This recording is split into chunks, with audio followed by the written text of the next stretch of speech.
Robert Rickover at Body Learning, and today my guest is Dr. Martin Goldman, who is a dentist of many years' experience in Berkeley, California, and Dr. Goldman is also a teacher of the Alexander technique. We've had one interview where we've talked a little bit about some of the connections between the Alexander technique, dentistry, TMJ, and in that interview, Dr. Goldman did give us a couple of exercises that might be helpful. In this program, we're going to focus on two guided experiments that are designed to help alleviate or possibly prevent TMJ. And I will refer to Dr. Goldman as Martin. Martin, welcome to the show today. Thank you very much, Robert. I'm glad to be here. Would you like to begin by just providing our listeners a very short description of the Alexander technique to start with, and then whatever background you want to provide for the experiments, and then we can go right into the experiments.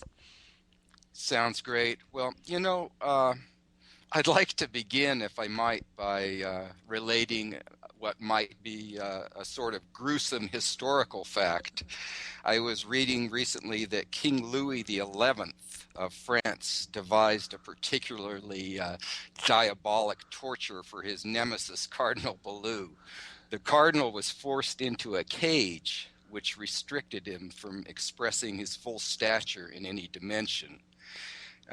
You can just imagine the torture involved in that. I'm not suggesting that the average person would ever purposely torture himself by placing himself in any type of enforced constriction. But F.M. Alexander, who founded the Alexander technique, noted that modern man often would pull his head down onto a compressed neck.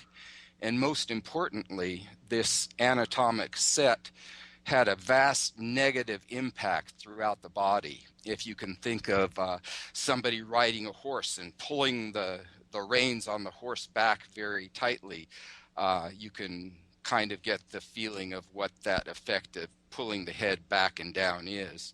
And what I'd like to do today is to offer two simple guided experiments which we can illustrate how two separate sets of muscle groups impact the way the head balances atop the spine. Okay. Well, I'd like to start by just telling people that the lower jaw, or what's called the mandible, is controlled by the muscles of mastication and also the muscles of facial expression. When there's any kind of unnecessary or unwanted muscular contraction in either or both of these two muscle groups, the head gets pulled out of its natural balance point. And what Alexander technique can offer us is a way to undo habitual muscular holdings by inserting one's awareness between the stimulus and the response.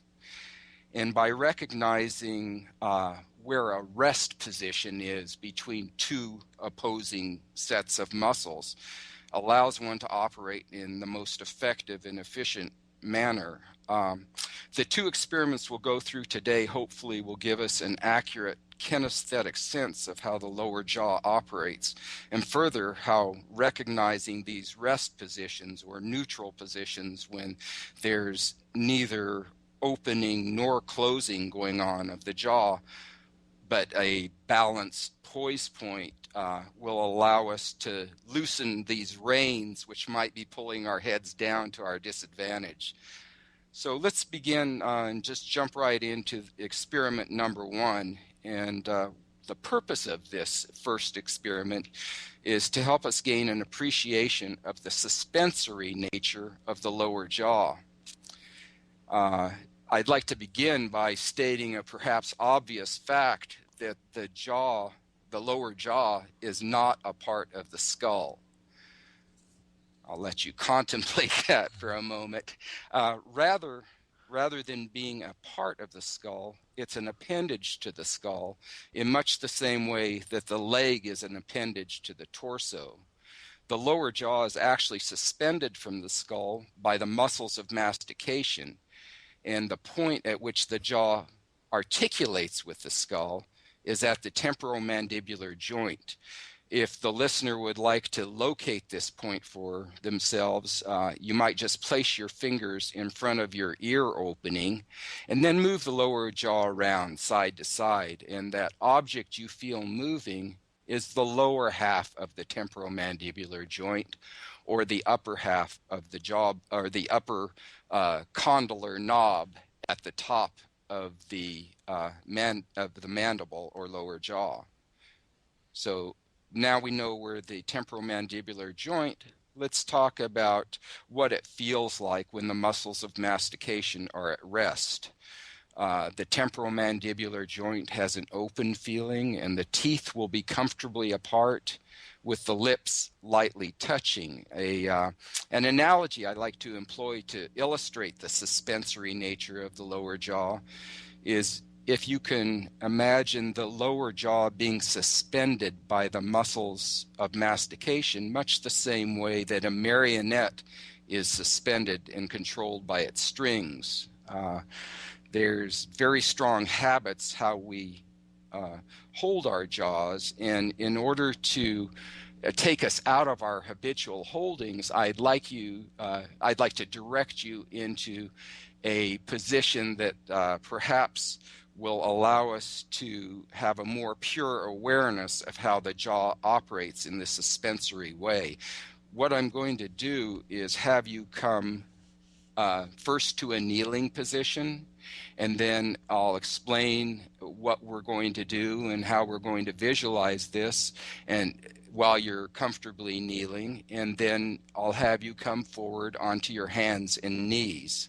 So if the listeners would like to come down to kneel down, if it's uncomfortable for you to kneel down, then you can listen to this while sitting in a chair. And if you want to have your haunches resting on your heels, if this is comfortable for you, then that might be a position that you assume. Okay, so now while you're resting on your hands and knees, I'd like to just go over a couple of anatomic points on the lower jaw. I'd like you to touch the point of your chin at the front of your lower jaw. If you can think of where Kirk Douglas had his dimple, perhaps, or I can just hear our younger people saying, "Now, who is that?"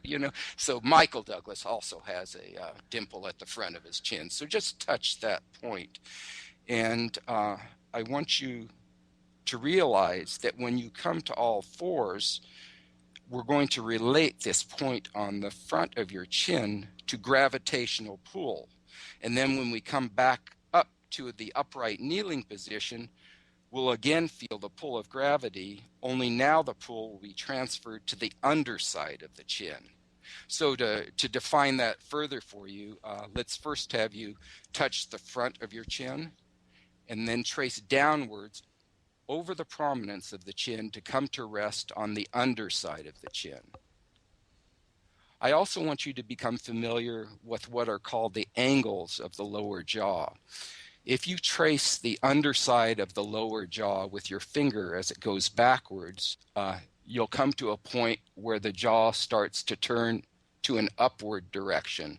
If you view the lower jaw from the side, you realize that it's shaped like an L, so you're coming along the bottom horizontal part of the L, and when you reach that point at the angle of your jaw, that's called actually called the angle of the jaw. So it's beneficial for us to recognize these points, because when we rotate from all fours back up to a upright position, the gravitational pull rotates around to the underside of the front of the point of the chin and to the two angles of the jaw. So that's a lot of talking. Let's go ahead and have this experience for ourselves. What I'd like you to do, if you're in the kneeling position, is just slide your palms along your thighs, and this will guide you gently from a kneeling into a hands and knees position. If possible, you can have the palms flat on the ground, shoulder width apart. If it's uncomfortable to have your wrists extended in this manner, it's all right for you to make your hands into loose fists and rest on your knuckles. So now you're on your hands and knees, and I want you to have your face as much as possible parallel to the floor. Try not to have a big sway in your spine or be overly braced or have your back bowed, and give permission to yourself to have an easeful length of your spine extending from the top of your head all the way to your tailbone. Let's rest here for a moment to let you become acclimated and comfortable in this new position. Okay, at this time, I'd like you to visualize, if you would, a dresser tipped over so the drawers slide out towards the floor. You can let your lower jaw be one of the drawers in this forward tip piece of furniture. Again, bring your awareness to the point of your chin and allow gravity to have its due, and recognize and appreciate how the jaw is suspended. Let's just pause for a moment and let you just feel how gravity is attracting the point of your chin. Okay, at this time, with the point of the chin committed to the pull of gravity, you might gently experiment with easily moving the jaw slightly from side to side or in a circular manner. I don't want you to overdo this. I just primarily want you to let your jaw hang easily. At the count of 3, I'm going to ask you to come slowly back to kneeling. Don't do it yet. But I want you to, again, recognize that as you come to upright from this all fours position, the gravitational pull is gradually being transferred from the point of your chin to the underside of the chin and to the angles of the jaw as you come back to upright. Okay, 1, 2, 3, come back to upright. And as we're upright, you'll have a new appreciation for the feeling of openness that's now in your temporomandibular joint and in your muscles of mastication. Your jaw is probably more at rest, and I'm sure you can operate more efficiently with the temporomandibular joint open and the muscles at rest. In this position, again, your teeth are comfortably apart, and your lips can come lightly together with your tongue resting easily in the floor of the mouth. I want you to take a moment now to experience this approximation of what is your physiologic rest position of the lower jaw. Okay, one might ask, so if it feels so good for the jaw to be at rest, why are we habitually in a tense or even clenched jaw position during our daily lives? I think the answer to this might lie in the fact that our ancestors used their muscles of mastication to grab, hold, and then devour a resisting prey. These habitual reflexes are still present in our modern day life, but we don't need to hold a struggling gazelle between our teeth much these days. To recognize the rest position when the muscles which open and close our mouths are in balance will allow us to use just the appropriate amount of muscular action to accomplish a given task with the minimum amount of strain. Habitually and needlessly contracting the muscles of mastication stiffens our neck and pulls our head down, and this makes overall coordination so much more difficult, if not outright impossible. I'd like you to take away from this exercise the idea that a free jaw can lead to a free neck, which is essential for freedom of movement throughout our whole body. And if you'd like, return to this experiment every so often to realize that gravity can indeed be your friend. You know, the only thing I would maybe suggest as an addition for someone that finds it difficult to do that kneeling and having their palms on the floor with a hard surface, I would think a mattress would be a good alternative.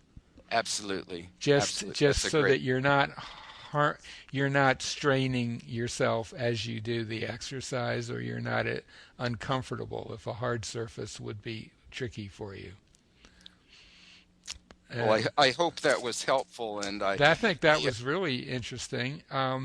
And basically, it seems what you're after is giving people a direct experience of a freer jaw in a unusual configuration, and then taking that back into normal sitting or standing. exactly right. Very nice. Let's move on to guided experiment number two. Great, great. This next experiment, I want you to gain some appreciation for what's called the mask of the muscles of facial expression. Now, this isn't my terminology. This is an official anatomic description, because the muscles of facial expression are indeed arranged in a mask-like arrangement. So let's talk about the muscles of facial expression, particularly as those that relate to the lower jaw. There are muscles of facial expression which operate around the eyes and the forehead, but today I really want to just discuss how the lower jaw is affected by the muscles of facial expression.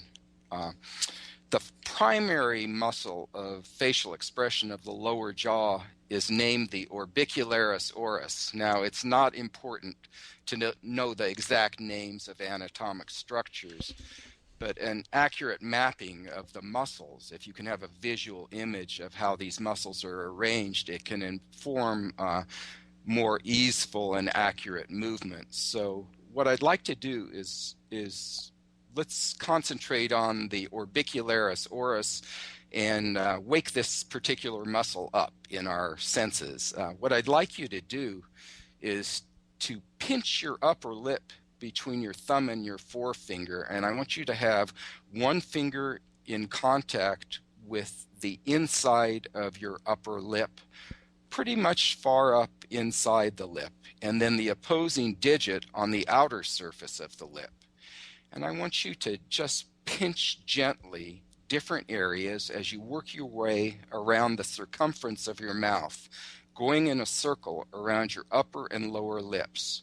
And I want you to do this for 15 or 20 seconds. Just pinch your lip, your upper and lower lips, as you go around in a circle around your mouth.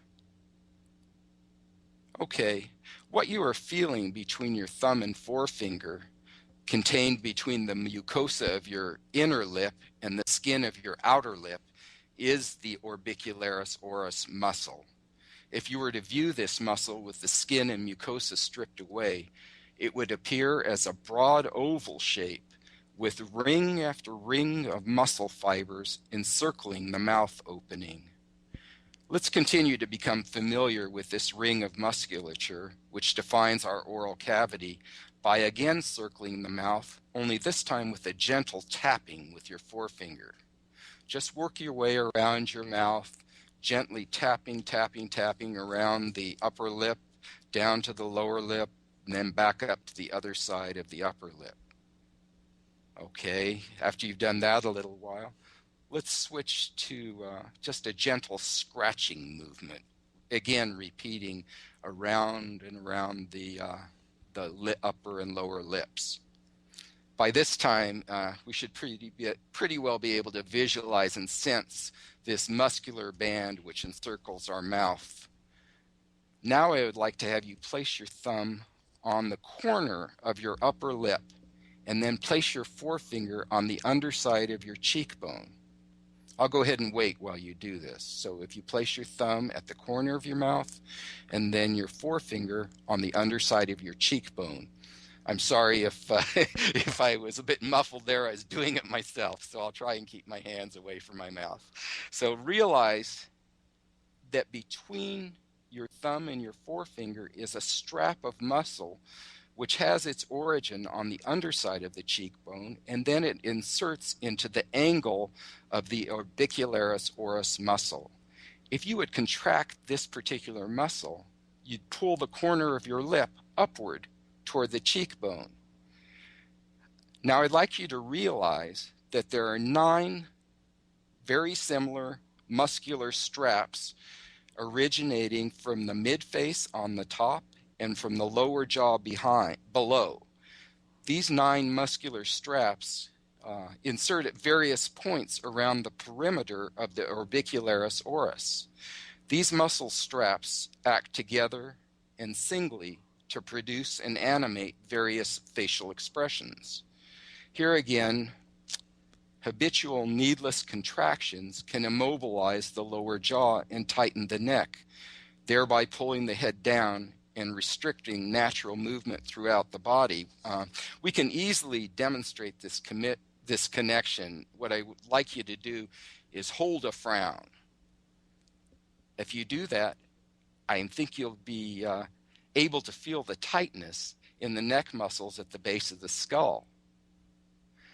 Now, the answer to this, if you have a habitually dour expression, if you're holding those frown muscles in perpetual contraction, some people who subscribe to happy talk might advocate just turn your frown upside down. But you can see that if you have ever held a smile at, say, a long business cocktail party, or if you've been part of an endless receiving line at a function, you'll happily, you will attest that a held smile is not the answer to anything. I mean, it can make your face ache just as much.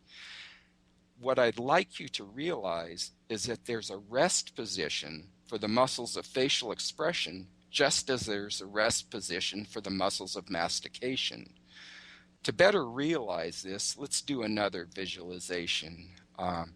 I'd like you to pull back up the image of your orbicularis oris into your mind with the 9 muscular straps attached around the periphery of this ring of muscles. Now imagine that someone has grabbed all these muscular straps from behind and is tightening your mask, so to speak. I think you can easily sense the lower jaw being immobilized and the neck tightening. What is beneficial for us to realize is that it's possible to give oneself space between the mask of facial muscles contained inside the cheeks and the lips and between the bones of your skull. And you can demonstrate this just by running your tongue around the inside of your cheeks and lips to sense the possibility of allowing space into this area.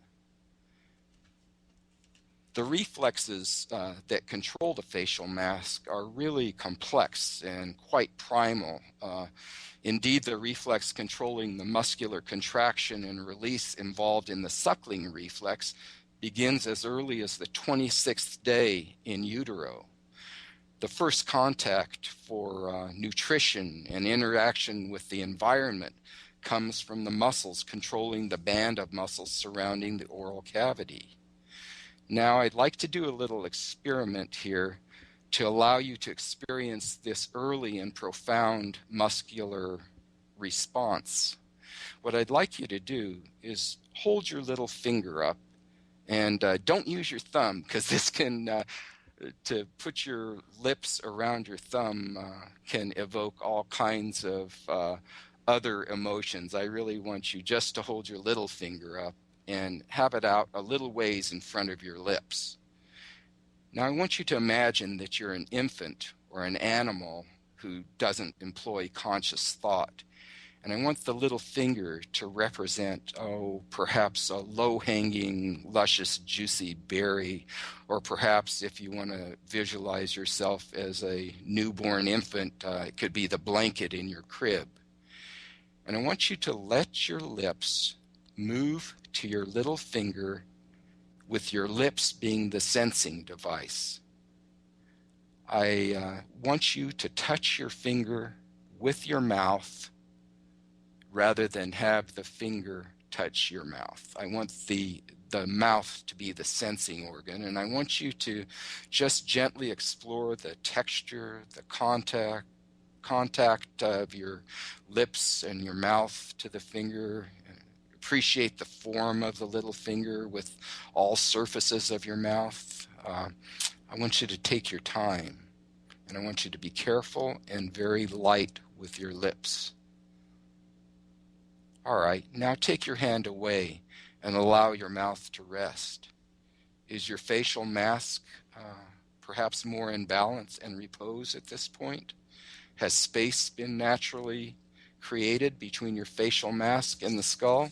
I hope so. That's what people ordinarily report by doing this experiment.